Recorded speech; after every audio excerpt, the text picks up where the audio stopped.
আসসালামু আলাইকুম, welcome back to my channel. আশা করি সবাই খুব ভালো আছে। আলহামদুলিল্লাহ আমিও খুব ভালো আছি বলে তোমাদের জন্য আজকে এই মিষ্টান্ন রেসিপিটা নিয়ে এসেছি। আমি রেসিপি তৈরি করেছি আজকে পায়েস। তো এটা কীভাবে তৈরি করলাম, এখানে আমি 1 কাপ নিয়েছি চিনি গুঁড়া চাল। এটা আমি ধুয়ে ভিজিয়ে রাখবো কিছুক্ষণের জন্য। এখানে চিনি গুঁড়া চাল ব্যবহার করেছি, তোমরা চাইলে কিন্তু যে কোনো চাউল ব্যবহার করতে পারো, তবে ভাতের চাউল অবশ্যই ব্যবহার করবে না।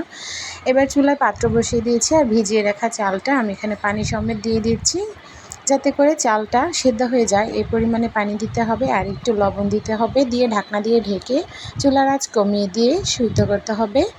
সিদ্ধ করার পর এর মধ্যে কিন্তু চিনি মিশাবেন। আগে থেকে যদি চিনি মিশাতে যান তাহলে কিন্তু চাউল ভালোভাবে সিদ্ধ হবে না, কেননা চাউলের মধ্যে মিষ্টি জাতের খাবার পড়ে গেলে কিন্তু চাউলটা সিদ্ধ হতে খুবই দেরি হয়, আর অনেক সময় সিদ্ধ হয় না, গলে যায় না, একদম ভাতের মতো শক্ত শক্ত হয়ে থাকে। তো দেখো চালটা কিন্তু মোটামুটি 50% মতো সিদ্ধ হয়ে গিয়েছে। এবার আমি আরেকটু সময় দিয়ে সিদ্ধ করে নেব।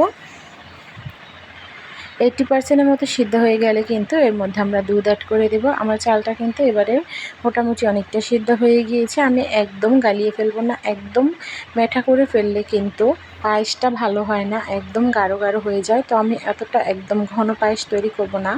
এবারে আমি এর মধ্যে 3 লিটার লিকুইড দুধ দিয়ে দিব, একদম ফুল ক্রিম। এটা আমি কিন্তু কোনো পানি অ্যাড করিনি বা এর থেকে আগে থেকে জাল করে কোনো প্রকার সর উঠানো হয়নি, একদম ফুল ক্রিম লিকুইড দুধ দিয়ে দিচ্ছি। তোমরা যদি গুঁড়ো দুধ দিয়ে তৈরি করতে চাও তাহলে কিন্তু গুঁড়ো দুধের পরিমাণ বেশি দিয়ে পানির পরিমাণ কম দিয়ে একটু ঘন করে নিলেই কিন্তু পারফেক্ট পায়েস তোমরা তৈরি করতে পারবে। দেখতে পাচ্ছ আমি দুধ দিয়ে দিয়েছি। এবার দুধটা ফুটে ওঠা পর্যন্ত অপেক্ষা করব। দুধটা কিন্তু ফুটে উঠেছে।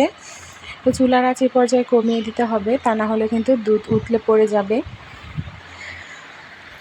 এভাবে নেড়ে চেড়ে দেখতে হবে চাল কতটুকু পরিমাণ গলে গিয়েছে। যতটুকু পরিমাণ গলা প্রয়োজন ততটুকু পরিমাণ গলে গেলে কিন্তু এর মধ্যে চিনি অ্যাড করতে পারবে। এর আগে যদি চিনি দিয়ে দাও তাহলে কিন্তু চাউলটা আর গলে যাবে না, আর চাউলটা একদম ভাতের মতো থেকে যাবে। আমার চালটা কিন্তু অনেকটা সময় ধরে সিদ্ধ হয়েছে আর দুধটাও মোটামুটি অনেকটা জাল করে নিয়েছি। তো এই পর্যায়ে কিন্তু আমি এর মধ্যে চিনিটা মেশাবো, আর চিনি মেশানোর সময় কিন্তু তলায় একটু নাড়া দিয়ে দিয়ে চিনিটা মেশাবে, তাহলে কিন্তু আর চিনি নিচে পোড়া লেগে যাবে না, তা না হলে কিন্তু চিনি পোড়া লেগে যেতে পারে। তো এবার আমি চিনি দিয়ে দিয়েছি। এখানে আমি 3 লিটার দুধের পায়েস তৈরি করার জন্য আমার কিন্তু 1.5 কেজি পরিমাণ চিনি লেগেছে। তো যারা মিষ্টি কম খায় তারা আরও মিষ্টি কম দিতে পারে। আমি মিষ্টি বেশি খাই, তো আমি একটু মিষ্টি করেই তৈরি করেছি। আর এতে তো শুধু দুধের মধ্যে নয়, এতে আমি চাল, সাবুদানা অনেক কিছু অ্যাড করেছি। আর এখানে আমি নিয়েছি সাবুদানা। এখানে আমি মেজারমেন্ট কাপের 1 কাপ সাবুদানা দিয়ে দিয়েছি। এটা আমি ভিজিয়ে রেখেছিলাম যাতে খুব তাড়াতাড়ি ইজিলিভাবে ফুটে যায়। আর এবার আমি এগুলো দিয়ে দিচ্ছি, অল্প অল্প করে দিয়ে দিচ্ছি, একসাথে দিলে কিন্তু দলা পেকে যাবে। তাই অবশ্যই এইভাবে হাতে গুঁড়ো গুঁড়ো করে অল্প অল্প করে সাবুদানা দিয়ে দিবেন, আর তারপরে এই খুন্তিটা দিয়ে নেড়ে মিশিয়ে দিবেন। তো 3 লিটার দুধের জন্য কিন্তু 1/3 কাপ চিনি গুঁড়া চাল আর 1 কাপ মেজারমেন্ট কাপের 1 কাপ সাবুদানা আর 1.5 কেজি চিনি পারফেক্ট ছিল।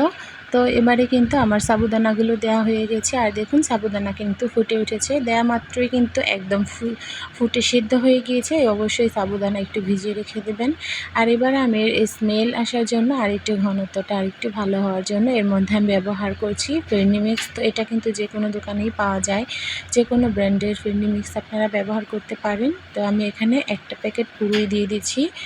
দিয়ে দিতে হবে আর এভাবে অল্প করে নাড়া দিতে হবে। অবশ্যই খেয়াল রাখবেন এই ফিরনি মিক্সের মধ্যে কিন্তু একটু চিনি থাকে, তো খাবারটা একটু মিষ্টি হতে পারে। তাই জন্য কিন্তু আপনারা চাইলে প্রথমে চিনি কম দিতে পারেন, তারপর জেকে দেখে কিন্তু প্রয়োজনে চিনি ব্যবহার করতে পারেন। এবারে কিন্তু এটা ফুটতে দিতে হবে। তো এটা কিন্তু ফুটছে। এই পর্যায়ে আমি এলাচ দিয়ে দিলাম 3টে আর দিয়ে দিলাম তেজপাতা। তো এলাচটা আগে দিতে যাবেন না, কেননা অনেকটা সময় ধরে জাল করার ফলে যদি এলাচ ফেটে যায় আর ভিতরের বিচিগুলো বেরিয়ে যায় তাহলে কিন্তু মুখে লাগলে, পায়েস খাওয়ার সময় যদি বিচি মুখে লাগে তাহলে কিন্তু আর খেতে ভালো লাগবে না, খাওয়ার টেস্ট নষ্ট হয়ে যাবে। অনেকে এই বিচিগুলো পছন্দ করে না, এই জন্য আমি পায়েসটা যখন মাঝামাঝি হয়ে গিয়েছে তখন আমি এই বিচিগুলো দিয়ে দিয়েছি। তো এইভাবে করে কিন্তু আপনারা পায়েসটা আমার পায়েসটা কিন্তু অনেকটাই তৈরি হয়ে গিয়েছে। তো এই পর্যায়ে কিন্তু আমি এর মধ্যে কিশমিশ দিয়ে দেব, আর কিশমিশ দিয়ে দেওয়ার পর কিন্তু একটু সময় জাল করতে হবে। কিশমিশ দিয়ে দিলাম। তো আপনারা চাইলে কিন্তু এর মধ্যে নানান রকমের ড্রাই ফ্রুট দিয়ে দিতে পারেন। আর নারকেল কোড়া দিয়ে দিলাম। নারকেল কোড়া ছাড়া কিন্তু পায়েস একদমই পারফেক্টভাবে হবে না। তো এভাবে করে কিন্তু পায়েসটা আপনারা বাড়িতে অল্প উপকরণ দিয়ে অল্প সময়ের মধ্যে তৈরি করতে পারেন। পানি অ্যাড না করে নিরালা দুধ দিয়ে যদি আপনারা এই পায়েসটা তৈরি করেন তাহলে কিন্তু একদম পারফেক্ট টেস্ট পাবেন আর সময়ও কম লাগবে। তো এইভাবে করে নারকেল দেওয়ার পর নারকেলটা একটু মিশিয়ে নিয়ে একটু জাল করে নেবেন। অনেকে আছে নারকেল দেওয়ার পর পায়েস আর জাল করে না, এই ভুলটা করতে যাবেন না। যেহেতু গরমের সিজন, নারকেল দেওয়ার পর যদি আপনারা পায়েসটা জাল না করেন তাহলে কিন্তু পায়েসটা কিছুক্ষণ পরে টক হয়ে যাবে, নষ্ট হয়ে যাবে, আর খেতে পারবেন না। তো এভাবে করে কিন্তু আপনারা মজাদার পায়েস রেসিপিটা তৈরি করতে পারেন। আমার এই রেসিপিটা ভালো লাগলে চ্যানেলটা সাবস্ক্রাইব করে দিবেন, লাইক কমেন্ট শেয়ার করে দেবেন ভিডিওটা। তো এভাবে করে আপনারা অবশ্যই বাড়িতে ট্রাই করবেন, আর কেমন লাগলো কমেন্ট বক্সে জানাবেন। আজকের মতো আমার রেসিপি এখানেই শেষ। পরবর্তীতে ভালো কোনো রেসিপি নিয়ে খুব শীঘ্রই আসবো। আর পায়েসের ঘনত্বটা তো দেখতেই পাচ্ছেন, আপনারা চাইলে আরও ঘন করতে পারেন, তবে এটা গরম আছে, ঠান্ডা হওয়ার পর কিন্তু আরও ঘন হয়ে যাবে। তো আপনারা সবাই ভালো থাকবেন, সুস্থ থাকবেন। আজকের মতো এখানেই বিদায় নিচ্ছি। আল্লাহ হাফিজ।